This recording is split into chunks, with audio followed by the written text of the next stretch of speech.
आज बात करेंगे एक ऐसे खूंखार और खतरनाक डाकू की, जिससे कि पूरा मगध साम्राज्य थर थर कांपता था। उस डाकू का नाम था डाकू अंगुलीमाल।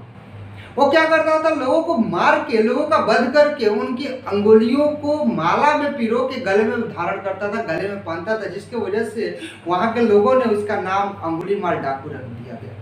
वो जिस इलाके में रहता था, जिस पहाड़ी में रहता था, उस पहाड़ी के गेट पर लोगों ने बोर्ड बनाकर लिखवा दिया था कि आगे अंगुलीमाल डाकू रहता है, आगे जाना खतरनाक है।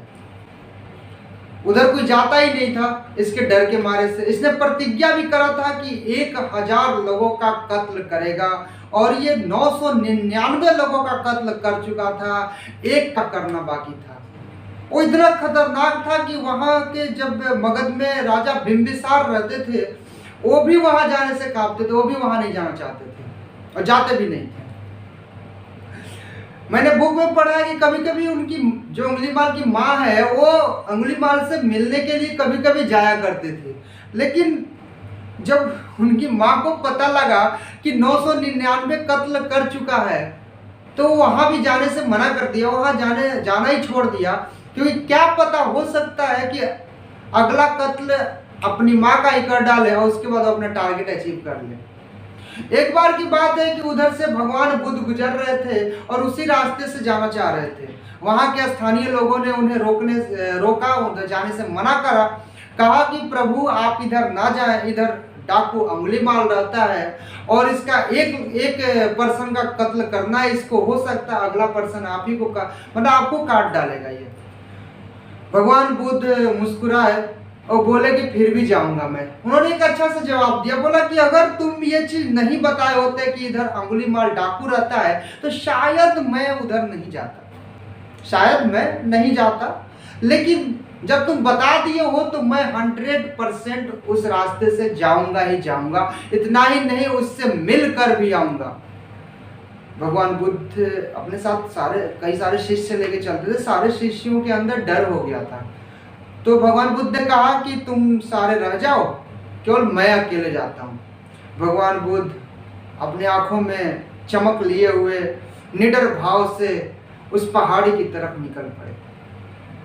जब अंगुलीमाल डाकू देखा तो आवाज लगाई, ठहरो, स्टॉप, रुको।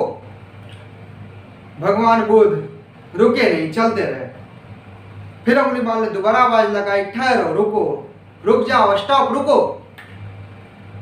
भगवान बुद्ध बोले कि मैं तो ठहर गया हूं कई साल पहले ही, तुम कब रुकोगे, तुम कब ठहरोगे। अंगुलीमाल डाकू इतने में उनके सामने आ गया और कहा कि यह सन्यासी, तुम मुझे जानता नहीं कि मैं कितना बड़ा खतरनाक डाकू हूं। पूरा मगध साम्राज्य मेरे से डरता है, थर थर कांपता है, मैं बहुत शक्तिशाली डाकू हूं, फिर भी मेरे सामने इतना देर से तू बहस कर रहा है। भगवान बुद्ध बोले कि तू सन्यासी है, तू शक्तिशाली है, मैं कैसे मान लूं कि शक्तिशाली है तू, सिद्ध करके दिखा। भगवान वो बोला कि ठीक है, आ जाओ, फिर हो जाए दो हाथ। फिर भगवान बुद्ध बोले कि देख, तू भी क्षत्रिय है, मैं भी क्षत्रिय है, लड़ लेंगे, लेकिन एक शर्त है, एक मेरा काम कर दे छोटा सा, उसके बाद लड़ लेंगे। बोला क्या करना है। भगवान बुद्ध ने बोला कि उस पेड़ का एक टहनी तोड़ के लाओ। अंगुलीमाल के हाथ में खड़क रहता था जिससे वो कत्ल करता था, वो गया, झट से पेड़ का टहनी काट के ले आया। भगवान बुद्ध मन ही मन मुस्कुराए कि चलो, बात तो मान रहा है, जब बात मान रहा है मेरी, तो हो सकता है इसके सुधरने का चांस हो। उन्होंने ये कहा कि ठीक है, ये टहनी तो ला दिए हो, और इस टहनी को जहां से लाए हो वहीं जाके वापस जोड़ आओ। अंगुलीमाल बोला कि सन्यासी, लगता है मौत को सामने देखकर तू अपना आपा खो बैठा है, पागल हो गया तू, तुझे पता नहीं है कि ये अगर टूट गया तो दोबारा से जुड़ नहीं सकता। भगवान बुद्ध बोले यही तो मैं तुम्हें समझाने की कोशिश कर रहा हूं, जो एक बार टूट गया है वो दोबारा जुड़ नहीं सकता, अगर तुम शक्तिशाली हो तो इसे जोड़ के दिखाओ। किसी को, माय डियर, किसी का जान लेना आसान है, लेकिन किसी को जीवन देना मुश्किल है। तुमने 999 लोगों का कत्ल किया, उसमें से केवल एक को तुम जीवित करके दिखाओ, तो मैं मानूं कि तुम शक्तिशाली हो। किसी का घर उजाड़ना आसान होता है, लेकिन घर बसाना आसान नहीं होता है। शक्तिशाली वो है जो अच्छे कर्म करे, लोगों को जीवन दान करे, लोगों को बचाए। और तुम क्या कर रहे हो? उल्टे लोगों को मार रहे हो, काट रहे हो। जब एक टहनी नहीं जोड़ सकते तुम, तो तुम काहे को शक्तिशाली हो भैया? उंगली बाल के आंखों में आंसू आ गए ये चीज देखकर, ये चीज सुनकर। उसने अपना खड़ग फेंक दिया, बुद्ध भगवान के पैर पकड़ लिए, रोने लगे। फिर बुद्ध भगवान वहां से वापस आने लगे। वो जानते थे कि पीछे पीछे उंगलीमाल आएगा। उंगलीमाल का विचार वहीं से बदल गया। एक विचार उसके जीवन को एकदम बिल्कुल ही बदल के रख दिया।